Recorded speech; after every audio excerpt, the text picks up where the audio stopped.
this deck works is that there's 3 aspects of each card. There's an inhibited form for each card, which is more of a more passive form for each card. There's an exaggerated form for each card, which is a more dominant form for each card, and a solution-based form for each card, which is more of a more balanced form for each card. I went ahead and drew 1 card for each week in July, and for the first week in July, we have the 1 inhibited, okay? The 1 in inhibition, okay? Now with this 1 here, what you see is a sphere in the center of a larger sphere with chains hooking in to the inside of the larger sphere to the smaller sphere, okay? And pretty much what you see is somebody who's on lockdown, somebody who's locked down emotionally, somebody who's locked down psychologically, somebody who is more inhibited and more passive in their personality, somebody who is more of an introvert, and you kind of can get into a place where you feel directionless or where you feel torn, at odds with your own self, okay? You want to go and you want to do some introspection on why you're actually feeling these things, on why you're actually feeling these lower emotions, these lower vibrational frequencies coming through, and what type of thought forms are going through your mind, what type of thought forms are getting you to feel depressed, anxious, fearful, more so cautious towards the future than you normally would, okay?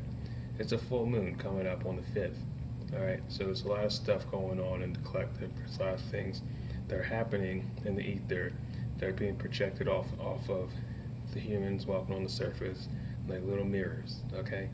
You don't want to be the millionth in one mirror, okay? You want to actually process what's going on inside you so you can break the chains and you can start rising up, okay? Because there's an etheric net on the planet Earth, and everybody is psychologically connected through this massive dark etheric net, okay? And when your third eye comes on, you actually begin to be able to see this net, and what it is basically chains. All right, you're going to see things that are in the ether that actually chain people down and hold people down, okay? So this is why I like to use these cards, because these cards are very visual, they're very informative, and they're very literal, all right? Chains represent bondage, they represent attachment, they represent limiting programs that you're running in your psychological mind state, in your cerebral cortex, in your mental body, okay? It's up to you to actually do the work and think about what things mean to you. What does being happy mean to you? What does feeling joy mean to you? What does being playful mean to you? Okay? What does it mean to you when you succeed? What does it mean to you when it doesn't succeed? If we change the meanings of things that mean something to us, that's when the highest potential for change is coming through. All right? That's the highest potential for outcome. When we change the meanings, when something doesn't mean negative because you haven't gotten somewhere yet, or when something begins to mean something positive because you have done something, and it's because you're actually working towards something to make a better version of yourself, more eminent in your own reality, that's when things start to get better for you, okay? So do the work, do the reprogramming, and things will start looking better for you, all right? So for the second week in July, we have the 9 in inhibition, okay? Now the 9 here, it's just the same thing, except it's with 3 triangles, and they're facing a decision in the smaller location in the center, which is the self. It represents the self. It's basically, it can't decide where to move, all right? So it looks like you've gotten out of bondage, all right, from week 1, okay? You moved on, and you started to illuminate back to your old self, back to your Christ-conscious higher self. You're moving in that direction of that higher version of yourself, okay? However, you don't know which direction to keep moving, all right? You're kind of getting weighed down with the options of what to do next, where to go, what to focus on, who to call, what relationship to go with, to start with, and what you want to accomplish. These are the things that are important to get your goals down into. All right, get your focus into where you want to go, what you want to do, where you want to be at during the course of this next month, starting coasting along into the next year. All right, because after this quarantine, we've all had a lot of time to think about where we're going, what we're doing, and how we're going to present ourselves the way the world sees us, the way we see us, and the way we want to be seen. All right, and the only way to do that is actually to have a mind state to where you're working in your own favor, and you're not working against yourself. Okay, you need to actually do the introspection and do the reprogramming to actually spiral your way up. All right, because the 9 represents the upward spiral. You want to continue rising. You don't want your potential to be limited. You want to kind of like be in your energy field and represent your own energy as a pillar of light, or as like you're always standing in a vortex of light that's like a stargate, kind of like an elevator that moves up perpetually, eternally, and it never stops. That's your potential, okay? And you're getting there. You're starting to actually listen to your mind. You're starting to listen to your emotions. You're starting to become more conscious. You're starting to question your reality. You're starting to see things for actually how they are, all right? And that's where it begins, all right?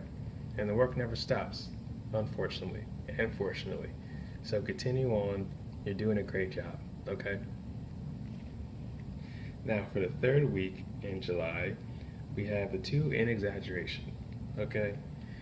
Now, right here you see 2 serpents, and you see like a little line division going through, where on each side the serpents are looking away from each other, and it looks like they're torn apart. All right, this is a repeat from week 1. Okay, it looks like you're kind of falling into old habits. It looks like after you started doing the work week 2, the things that you've been working on, they're rearing their ugly head again, and you're having a little trouble maintaining that balance and maintaining that cohesive, coherent harmony within your brain hemispheres.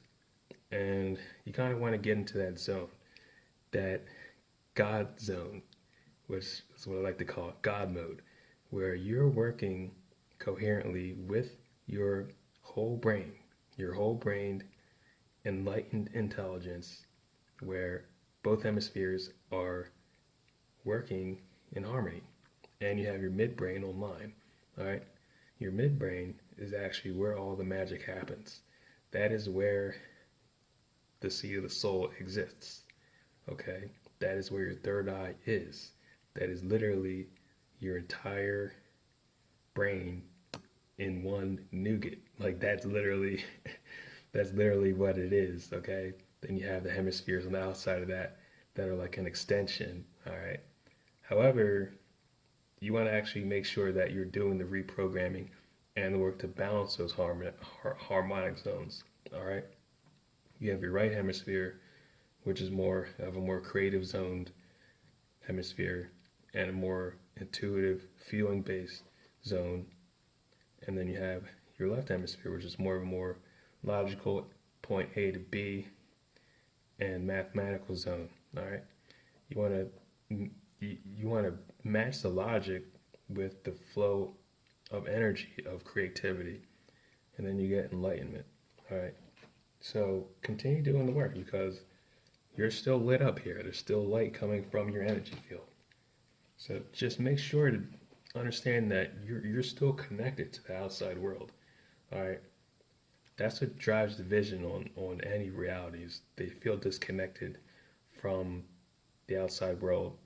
Therefore, they feel disconnected from themselves, or they feel disconnected from themselves, and then they start cutting people off and burning bridges unnecessarily, okay? So just remember, you have the ability to be in your presence, be in your zone, and integrate on the levels that you feel like is best. It is best for your highest good, because you're very powerful. You're a very powerful creator. You're a very powerful light being. You have an incredible amount of energy in your heart chakra, and if you actually just live from there and expand from there and grow from there, the change is going to be paramount. It's going to be comprehensive. Like, it's going to compound on itself, and then you're only going to continue to heal and make things better around you as you become more and more of yourself in your day-to-day life. So get back out there, do the things you need to do, and remember, it's like maintain your empathic shields and keep rolling along, because when you do that, you're going to be good. Your potential will only continue to go upward, okay? So now for week 4 in July, we have the 3 in exaggeration, okay? Now it looks like you've taken the advice and you've actually began to move forward into your higher potential. You've harmonized and you've balanced your brain hemispheres. You're working in more or less an enlightened version of yourself as the higher version of yourself, okay?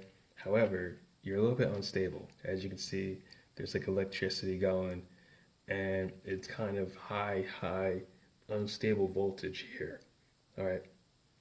You're showing yourself in an exaggerated and implosive and even explosive manner, all right? So just chill, just chill, all right? You know you are very powerful. You know that you have the forces of the universe exploding inside of you, all right? As every activated starseed truly knows down to the core depth of their soul. However, you don't have to go projecting other people's stuff onto them. Like, if you see things that other people could be working on, don't point it out. You know, just say like, that's their stuff that they're working on. Okay, don't be so impulsive that you're going to amp a conversation until somebody gets triggered. All right, you know, because everybody's on a different energy level that you are. While you're cranking with sunlight, you know, inside your heart, other people aren't. Like, other people have it, they just haven't turned it on yet. And it's very easy for you to see other people, what they could be doing, and you want them to get to where you're at. However, just have patience. All right, there's nothing you can do for other people until they decide to start moving on the same path that you're moving on. And this also means humility, and this also means knowing how to deflect criticism, all right? Because people are going to see you, they're going to see you glowing, they're going to see you being very individualized and very self-actualized and not giving a fuck, you know, what other people think. And they're going to sense that, and they're going to throw criticism at you, all right, even if it's their own limited programs, their own insecurity. You have to know how to deflect that and not take it personal. Because if you do, that's going to create more inner conflict. Then you'll be right back here. You're going to be right back there with the driving wedge trying to go through your energy field, all right, and create incoherence, all right? You want to stay in coherence and actually do the things that are going to grant you the higher potential that you're looking to achieve in your life, that you're looking to progress and move forward to on your ascension path, okay? So that's it. I hope you guys like this video. If you guys like the session, I do sessions at quantumlife.net. I do healing, intuitive coaching, energy readings, custom artwork, and just have a shop that I just dumped a whole lot of products into. Go to check that out, quantumlife.org/shop. And just take a look around there. If you guys have any questions, send me an email, and I'll talk to you guys soon.